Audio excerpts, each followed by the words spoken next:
제가 얼마 전에 유튜브에서 검색을 하다가 인상 깊은 영상을 봤습니다. 고시 공부 8년 후 결국 포기한 수험생의 사연인데 예전에 페이스북에서도 본 적이 있는 이야기더라고요. 이번 영상에서는 이 사연과 수험 기간에 대한 새로운 관점에 대해서 이야기를 해보려고 합니다.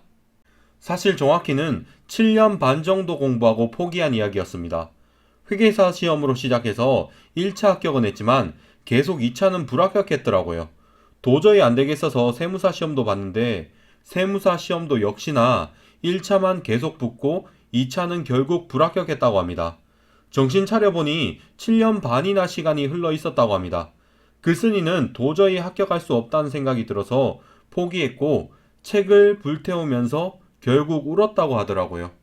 이렇게 이야기를 듣고 저런 사람이 얼마나 되겠어? 라고 생각하시는 분도 있을 듯 합니다.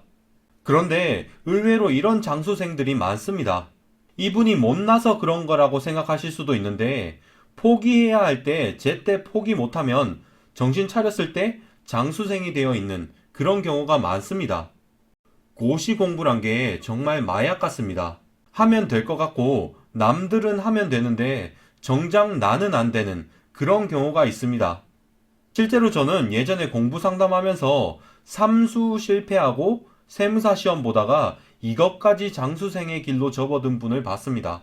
아직 인생 망했다고 할 정도는 아니지만 아주 힘들어 보이시더라고요. 그래서 저는 수험 기간을 조금 다르게 바라봐야 한다고 생각합니다. 보통 세무사 시험이라고 하면 전업수험생이면 3년, 직장인 수험생이라면 6년 정도 공부한다고 말합니다. 그런데 수험생 중에는 이 이야기를 듣고 나도 3년 정도 공부하면 합격하겠지라고 생각하시는 분도 있더라고요. 그런데 사실 저는 그 관점이 잘못되었다고 생각합니다. 합격자분들이 공부하신 기간이야 3년 아니면 6년 정도일 수 있습니다.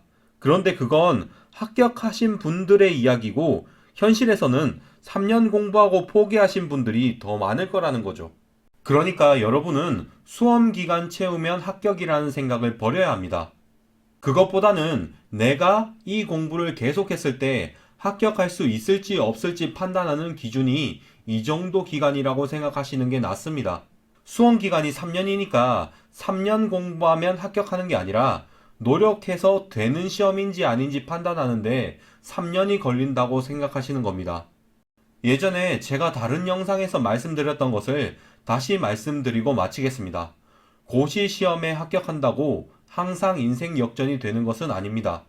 반대로 시험에서 망한다고 여러분의 인생이 망하는 것도 아닙니다. 이상으로 영상을 마치겠습니다. 예비 합격자 여러분 시청해 주셔서 감사합니다.